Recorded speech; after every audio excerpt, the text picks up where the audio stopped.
যাও বাসায়। আচ্ছা যাও, আমারও উপমা দিয়ে আসবে। আচ্ছা আমি আসলে ফোন দেবো, আমি আপার বাসায় তো। যাও যাও, তুমি যাও। আমি ওইখানে কারো রিপ্লাই দিতে পারতেছি না। আসসালামু আলাইকুম, সবাই কেমন আছেন? অনেকদিন পরে লাইভে জয়েন হলাম।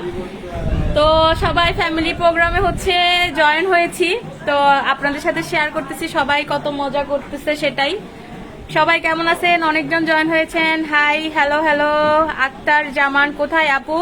এটা হচ্ছে আমার মামুনির বাসায় প্রোগ্রামটা হচ্ছে, তো এখানেই সবাই হচ্ছে আসি। আরো অনেকেই জয়েন হচ্ছেন, সবাই একটু প্লিজ লাইভটা শেয়ার করে দিন। হ্যাঁ, যারা যারা জয়েন হইতেছেন সবাই একটু ভালোবেসে লাইভটা শেয়ার করে দিন। আর হচ্ছে সবাই মজাটা একটু এনজয় করেন, সবাই সাথে থাকেন, দেখতে থাকেন। তো বৌমা ভিতরে যাও। কি অনাপু? হ্যাঁ